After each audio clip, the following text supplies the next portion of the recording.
जय श्री राम। ऐसे कहा जाता है कि जब आप कोई बात कहते हैं और अगर वो भविष्य में वो बात सच होती है तो आपने कभी ऐसा नहीं कहना चाहिए मैंने कहा था ना। क्योंकि अगर आप ऐसा कह देते हैं कि मैंने कहा था ना तो उसका अर्थ है कि आप इमेच्योर हैं। लेकिन आज मुझे ये इमेच्योरिटी लगे या कुछ भी लगे, ये कह के रहना है कि मैंने कहा था ना।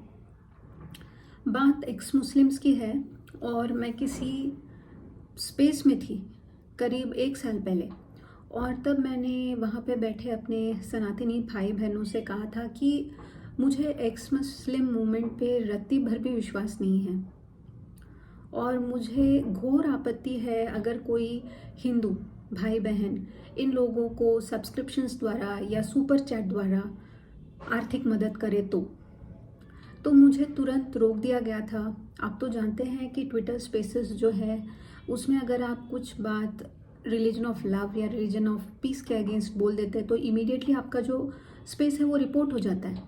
तो इसलिए होस्ट की भी अपनी मर्यादा होती है, तो वो आपकी हाँ में हाँ मिला नहीं सकते। तो वहाँ पे जो उपस्थित होस्ट थे उन्होंने कहा कोई बात नहीं, अगर आपको विश्वास नहीं है तो मत सुनिए, लेकिन अगर उनके बोलने से कुछ आपको लाभ हो रहा है तो क्या हानि है।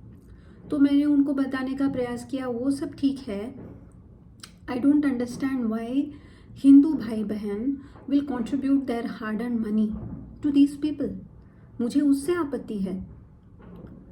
तो ये बात मुझे नहीं पता कितने लोगों तक पहुंची, लेकिन आज मुझे विंडिकेटेड फील हो रहा है क्योंकि मैं और एक चैनल फॉलो करती हूँ तुफैल चतुर्वेदी जी का, और उसमें वो एक वीडियो उन्होंने बनाया रिसेंटली जिसमें वो इस बात को ही कह रहे हैं, क्योंकि वो बहुत सक्रियता से एक्स मुस्लिम मूवमेंट के साथ जुड़े थे। उनको लग रहा था कि अगर एक्स मुस्लिम को वो मदद करते हैं तो वो लोग दुनिया के सामने, देश के सामने जो इस मजहब की सच्चाई है उसको रखेंगे और लोगों की आंखें खुलेंगी और हिंदू धर्म का भी एक तरह से उससे सेवा होगी। तो उन्होंने क्या किया, एक एक्स एम की खुलकर मदद की, लेकिन वो पाखंडी ऐसा है कि उसने उनकी पूरी मदद ली लेकिन उन्होंने कोई कार्य नहीं किया अपने मज़हब को एक्सपोज करने वाला, बल्कि वो अपने मतलब इनसे धन लूटता रहा और कई सारी हिंदू लड़कियों को घुमाता रहा। आप समझ सकते हैं।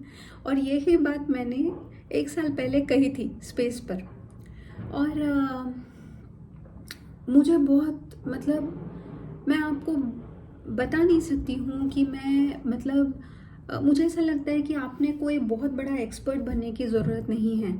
अगर आप थोड़ा बहुत पढ़ते हैं अपने हिस्ट्री के बारे में, वो हिस्ट्री जो आपसे छुपा के रखी है, तो आपको हिंदू कम्युनिटी का एक रवैया नज़र आएगा और बाकी कम्युनिटीज़ का एक रवैया नज़र आएगा। वो आपको मतलब आईने की तरफ साफ हो जाएगा वो बात। जैसे आपको कई सारी चीज़ें नहीं पढ़ाई गई है हिस्ट्री बुक्स में, उसमें आपसे छुपाया गया है बहुत सारी चीज़ों को जो आपके लिए मैटर करती है, जो आपकी जनरेशन्स ने जानना आवश्यक है। जैसे मुझे कोई लेना देना नहीं है हिटलर ने जूस के साथ क्या किया या क्रिश्चियंस ने जूस के साथ क्या किया, ठीक है, उसको निपटने में जूस समर्थ है, ठीक है। मेरे लिए यह जानना ज़रूरी है कि हिंदू कम्युनिटी के साथ क्या हुआ है। ये मुझे मेरी हिस्ट्री बुक्स में नहीं पढ़ाया गया। मुझे ये नहीं बताया गया कि 700 एडी से लेकर 1100 एडी तक निरंतर प्रयास किया गया अरेबिक इन्वेडर्स द्वारा भारत में घुसने का, और इसका प्रतिकार किया हमारे हिंदू राजाओं ने। फिर बाद में जब ये लोग घुसे तो इन्होंने लूटपाट का एक सिलसिला शुरू कर दिया, ओके, और इतने जघन्य अपराध किए हैं जनता की ओर जो अक्षम्य है। इनको कहना कि ये मुगल्स थे, सुल्तान्स थे, ये सर्वथा गलत है क्योंकि इनमें राजा होने के कोई गुण नहीं थे। जैसे एक छोटा एग्जाम्पल ले लीजिए, इनके अंडर शहरों की ऐसे दुर्गति हो चुकी थी भारतीय शहरों की कि इनका पैलेस एकमात्र अच्छा दिखने वाला बिल्डिंग हुआ करता था पूरे शहर में, और बाकी शहर जो है वो धारावी से भी बदतर झोपड़ी झुग्गियों से भरा हुआ करता था. No sanitation, no roads, nothing. This is very contrary to how our kings looked after our cities. Cities की, विलेजेस की किस प्रकार वो लोग प्लानिंग करते थे, राजा महाराजा, उसको आप देखेंगे तो आप चकाचौंध हो जाएंगे. बड़े बड़े रास्ते, 2-2, 3-3 स्टोरीड घर, सुंदर मंदिर, सुंदर भवन, सुंदर फोर्ट्स, ओके, और धान्य आदि रखने की व्यवस्था, इरिगेशन फैसिलिटी और सैनिटेशन फैसिलिटी, ये सब हमारे राजा क्लीनली प्लान करते थे. हमारे जो शहर थे वो भव्य थे. लेकिन जब से ये अरेबिक इन्वेडर्स आए हैं तब से इन्होंने जनता को मतलब सिर्फ गुलाम बना के रखा और उनके सिविक लाइफ का को तहस नहस कर दिया. ओके, ये मतलब वर्णित है कि सिवाय सुल्तान के पैलेसेस के बाकी शहर बिल्कुल रद्दी नजर आता था. तो ऐसे दुर्गति उन्होंने हिंदुओं की करके रखी थी और इसीलिए हिंदू इनको जो है राजा नहीं मानते थे, इनको मानते थे लुटेरे. ये म्लेच्छ है मतलब unclean people who have attacked us, who have ruined us. ये हमारे राजा नहीं है, ठीक है. इनके डर के मारे हम चुप बैठे हैं, बट ये हमारे राजा नहीं है. ये आपको बालकृष्णा जी के संदीप बालकृष्णा करके एक स्पीकर है, उनका सुनिए, आपको पता चलेगा कि किस प्रकार की दुर्गति इन लोगों ने करके रखी थी भारत देश की और हिंदुओं की. फिर आप देखते हैं कश्मीर का इन्वेजन, वो तो बहुत ही दर्दनाक है. From the time of 1300s to till date जो हिंदुओं की वहाँ पे दुर्गति करके रखी है इन लोगों ने, उसको मतलब आप उसकी मतलब कल्पना नहीं कर सकते हैं, ठीक है. फिर आपको पता चलता है मोपला कांड, जिसमें हिंदुओं को नृशंसता से मारा है और उनकी स्त्रियों का और बच्चों का बलात्कार किया गया है, ठीक है, और उनको आधा काटा गया है जब वो जीवित है तो. फिर आप अगर पढ़ते हैं पोस्ट पार्टीशन हॉरर स्टोरीज, क्या हमें आज़ादी मिली बिना खड़क बिना ढाल, मुझे समझ में नहीं आता है. क्योंकि वहाँ से जो भी हिंदू आए वो मरे कटे आए हैं, जो इक्का दुक्का बच के आए वो लाशों के अंदर छुप छुप के आए हैं, ठीक है. और अगर आप देखते हैं यहाँ पर एक पर्टिकुलर हिंदू कम्युनिटी है, I am not remembering their name, लेकिन उनको दिवाली के दिन करीब 800 से 1000 ब्राह्मणों को टीपू ने मारा था और उनकी स्त्रियों और बच्चों के साथ नृशंसताएं की थी. ये हमको नहीं बताते, ओके. नाथूराम गोडसे जी ने किस लिए गांधी को मारा ये नहीं बताते, लेकिन नाथूराम गोडसे जी ने उनका वध किया तो वहाँ से भागे नहीं, वो वहीं खड़े थे. लेकिन फिर भी उनकी तुलना टेररिस्ट से की जाती है. फिर उनकी जो चिपलुनकर ब्राह्मण कम्युनिटी है, जो जिनका कुछ लेना देना नहीं है इस पूरे एपिसोड से, उनको किस तरह से ढूंढ कर मारा गया है पुणे और उसके आसपास के इलाकों में, ये नहीं बताया जाता है हमको ये नहीं बताया जाता है कि बंगाल में पार्टीशन के दौरान कितनी हत्याएं हुई है हिंदुओं की. हमको ये नहीं बताया जाता है कि डायरेक्ट एक्शन के दिन किस प्रकार गोपाल पाठा ने पासा पलटा, वरना क्या दुर्गति होती थी हिंदुओं की, ये नहीं बताया जाता है. हमको ये नहीं बताया जाता है कि नवाखली जो एक जगह है बांग्लादेश में, क्या दुर्गति की गई हिंदुओं की जब उनकी संख्या सिर्फ 20% थी वहां पर, और किस प्रकार चुप्पी साधी थी नेहरू और गांधी ने. तो हमसे जो रिलेटेड है वो हमको नहीं सिखाया जाता है हिस्ट्री बुक्स में. लेकिन आप जब ये पढ़ते हैं ना तो आपके सामने एक चित्र स्पष्ट हो जाता है कि हिंदू जो कम्युनिटी है वो सिर्फ अपना डिफेंस करती है, उसने कभी किसी पर अटैक नहीं किया है और उसको एक चीज़ पता नहीं है, नृशंसता. आपको युद्ध करना है करो, एक बार वो युद्ध में आपका शत्रु मर गया ना तो शत्रुता खत्म, तब सिर्फ आपको उसका सम्मान करना है, उसका अंतिम संस्कार करना है. ये विचारधारा है हिंदुओं की. हिंदुओं में अगर 2 राजा लड़ते हैं तो जो राजा हार जाता है वो वीर गति को प्राप्त हो जाता है, लेकिन उससे उसकी जनता को कोई असर नहीं होता है. उनको एक नया राजा मिलता है जो उनके पूरे राजपाट को संभालता है, ठीक है. ये हमने पढ़ा है. हमने ऐसा पढ़ा है कि शिवाजी महाराज के जो पुत्र थे संभाजी महाराज, उनको जब मुगलों ने पकड़ा और उनको 40 दिन तक भयंकर यातनाएं दी, एक एक करके उनके नखून को तोड़ना, उनकी आंखों को फोड़ देना, हाँ, उनके दांतों को एक एक करके तोड़ना, उनको डी स्किन करना, पील करते हैं ना, जैसे हम गाजर या मूली को पील करते हैं उस प्रकार उनके स्किन को पील करना। ऐसे 40 दिनों तक उन पर अत्याचार चला, फिर भी उन्होंने इस्लाम धर्म को नहीं अपनाया। अगर वो अपना लेते तो वो बहुत बड़ा कलंक होता उनके पिताजी के नाम पर, शिवाजी महाराज के नाम पर। लेकिन आज भी हम शिवाजी महाराज को पूछते हैं, उसका बड़ा श्रेय उनके पुत्र को जाता है, संभाजी महाराज को जाता है। और उस विचारधारा को एक्सपोज करो ना, जिन्होंने उन पे इतने अत्याचार किए, लेकिन उसको नहीं किया जाता है। तो मुझे जब मैंने इन सब के बारे में पढ़ा तो मेरा एक क्लियर कट आइडिया बन गया कि हिंदू समाज किस प्रकार का है और बाकी समाज या बाकी कम्युनिटीज़ किस प्रकार की है। ये किसी बुद्धू, किसी अनपढ़ व्यक्ति को भी समझ में आ जाएगा अगर आप ये सब बातें उसको बता देंगे तो। मुझे नहीं समझ में आता है, इसमें कोई बहुत बड़ा आपने ज्ञानी या स्कॉलर बनने की ज़रूरत नहीं है, but you know the nature of Hindu community. तो ये तो मेरा पहला रीज़न है why I don't believe ex Muslim movement. और 2 रीज़न और भी है जो मैं आपको बताऊंगी। आप ये एक बात ध्यान देकर सुनिए, इनका जो प्रॉफिट है वो निंदा से घबराता था, तो वो हमेशा अपने चेले चपाटों को बोलता था, अगर कोई उसकी निंदा कर रहा है तो कौन मुझे उससे मुक्ति दिलाएगा, कौन उसका काम खत्म करेगा। इस प्रकार से वो अपने चेले चपाटों को उकसाता था, और वो लोग जाके जो निंदा कर रहा है, जो क्रिटिसिज्म कर रहा है, उसकी हत्या कर देते थे। और कभी कभी अगर वो जो क्रिटिसिज्म कर रहा है अगर बहुत पावरफुल व्यक्ति है तो कैसे उसकी हत्या करे, तो ये लोग उससे जाकर मिलते, उसके सामने अपने प्रॉपर्ट की बुराइयां करते। ओके, वो जो बुक इन्वेंट कर रहा है उसको, उसकी खिल्ली उड़ाते। और ये सिलसिला चलता 12-13 साल तक, जब तक वो उस पावरफुल व्यक्ति का विश्वास न जीत ले। और जिस दिन वह इंसान उन पर पूर्ण विश्वास करता, तब ये लोग उसकी हत्या करते थे और वापस लौट आते थे कि हमने तेरे निंदक को मार डाला। ये इनका सत्य है। तो जब इनकी हिस्ट्री ऐसी है, आप क्यों विश्वास करते हैं इन पर? जब ये लोग अपने प्रॉपर्ट या अपनी पुस्तक की निंदा करते हैं तो आप इमीडिएटली ताली बजाना क्यों शुरू करते हैं? क्या इनका कोई अल्टीरियर मोटिव नहीं होगा?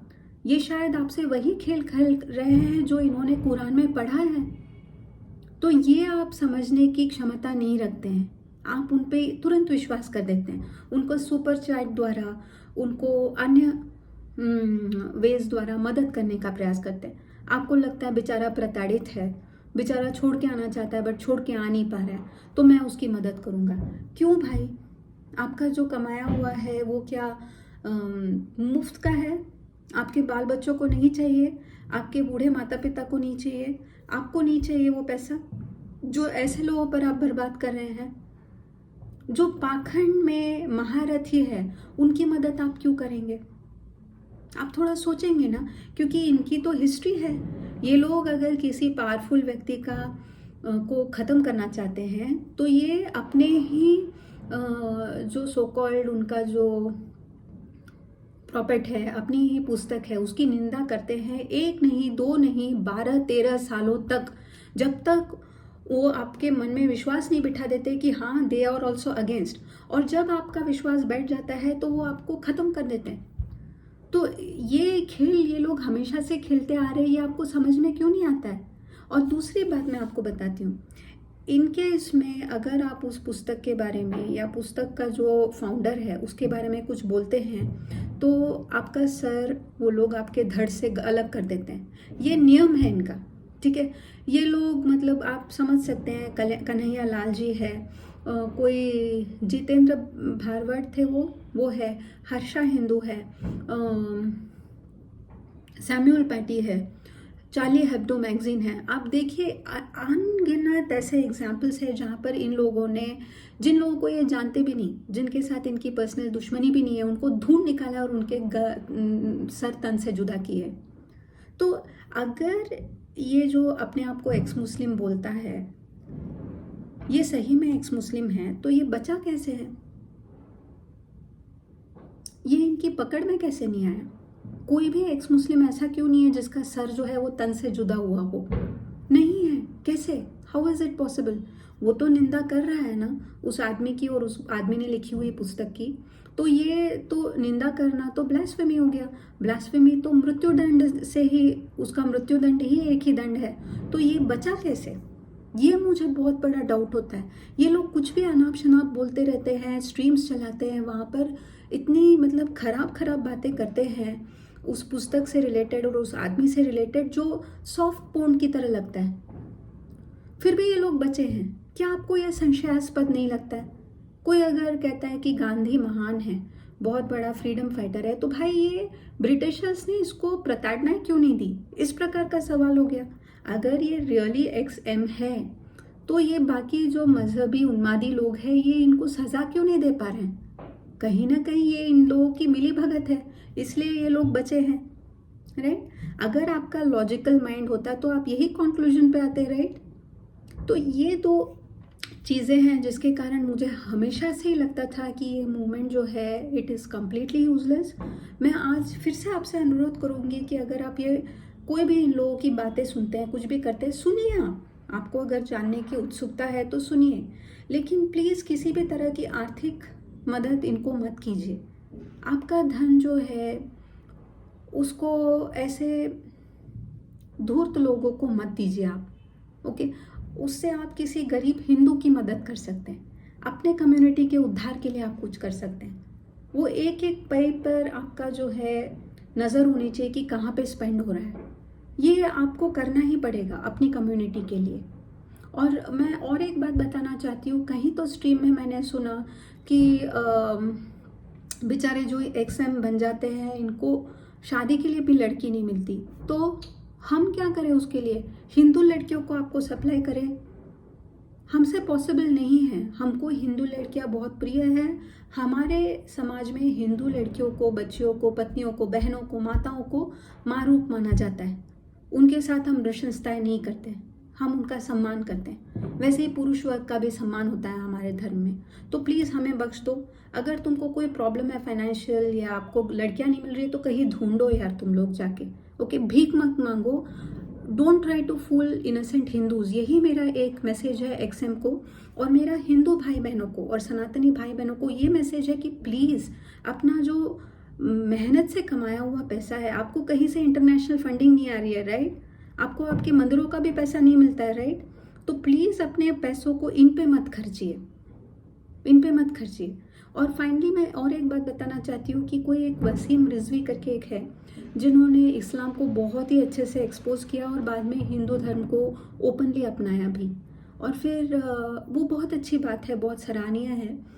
और लेकिन मुझे बात ये खटकती है कि बाद में ये लोग बोलने लगे लेकिन हिंदुओं ने इनको नहीं स्वीकारा, हिंदू इनकी मदद नहीं करते। क्यों करेंगे?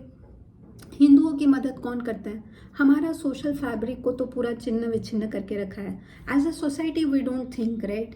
हम लोग सोसाइटी की तरह आजकल सोचते नहीं हैं। हम लोग उस काल के नहीं हैं जब महाराणा प्रताप थे, शिवाजी महाराज थे, जब कम्युनिटी बहुत स्ट्रांग हुआ करती थी, हिंदू कम्युनिटी। वो कम्युनिटी तो पूरी टूट चुकी है हमारी। हर हिंदू आज अपनी जान अपनी हथेली पर लेकर घूमता है, ये सत्य है। तो अगर आपने सनातन में आप आए हैं तो इस सत्य को स्वीकारें। आपको भी अपनी जान की सुरक्षा स्वयं करनी पड़ेगी, जैसे हर हिंदू करता है ना, उसी प्रकार आपको करनी पड़ेगी। आपको ना आपकी बात प्रशासन सुनेगा, ना आपकी बात नेता सुनेंगे, ना आप किसी का वोट बैंक है, ना आपको इंटरनेशनल मीडिया पूछने वाली है, ना आपके लिए कोई सुप्रीम कोर्ट खुलेगा कभी। तो इस सत्य को अपनाइए। अगर आप सनातन धर्म में आए तो यही जीवन है, हर सनातनी का जीवन यही है। मैं तो ये आशा करती हूँ कि हर सनातनी अपनी आँख खोले और एक में के साथ जुड़े और हमारी कम्युनिटी फिर से स्ट्रॉन्ग बने। लेकिन ये मेरी सिर्फ आशा है, मुझे नहीं पता ये कब यथार्थ में बदलेगी। तो ये रोना धोना बंद करो, ओके? सनातनी का जीवन ऐसा ही है। तो यही मुझे आपसे कहना था। और मैं जो वीडियो की बात कर रही हूँ तुफैल चतुर्वेदी जी का, मैं उसको यहाँ पर डिस्क्रिप्शन में शेयर करती हूँ। आप उनकी वीडियो से उनकी वेदना को समझ सकते हैं। मुझे बहुत बुरा लगा, लेकिन बहुत गुस्सा भी आया उन पर। मुझे बुरा इसलिए लगा क्योंकि वो भोले हैं, भोले हिंदू की तरह बात कर रहे हैं। और मुझे भोलापन ठीक है, लेकिन मूर्खता ना करें प्लीज़। और दूसरी बात, उनका रियली ये मतलब भरोसा है एक्सएम मूवमेंट में, वो उसको प्रोत्साहन देना चाहते हैं क्योंकि वो जो इनकी सच्चाई है उसको दुनिया के सामने जग जाहिर करना चाहते हैं। ये बहुत अच्छा इंटेंट है, लेकिन प्लीज़ कोई भी सनातनी भाई बहन फाइनेंशियली इन लोगों को हेल्प ना करे, किसी भी प्रकार से इनको हेल्प ना करे। ये लोग बड़े सक्षम हैं अपनी हेल्प खुद करने में एक्सएम बन के, इनको आपकी ज़रूरत नहीं है। ओके। और दो चीज़ें संशयास्पद है जो मैंने आपको बताई कि पहले तो इनके बुक्स में ये क्वाइट कॉमन है कि इनके पहले भी एक्सएम बनने का ढोंग करते थे लोग, लेकिन जो क्रिटिसाइज करता था इनके प्रॉपर्ट को उसका काम ख़त्म करके आते थे। और दूसरी बात, अगर आप इनकी पुस्तक को या उस आदमी को की निंदा करते हैं तो आपको सजाए मौत है, तो फिर ये लोग जीवित कैसे हैं? ये दो संशय के पॉइंट्स हैं जिसके बारे में आपको सोचना पड़ेगा। इनसे दूर रहिए, इनके स्ट्रीम को सुनने की कोई ज़रूरत नहीं, इनको बढ़ावा देने की कोई ज़रूरत नहीं, फाइनेंशियली तो बिल्कुल भी हेल्प मत कीजिए। यह मेरी आपसे सिंसियर रिक्वेस्ट है। और जय श्री राम।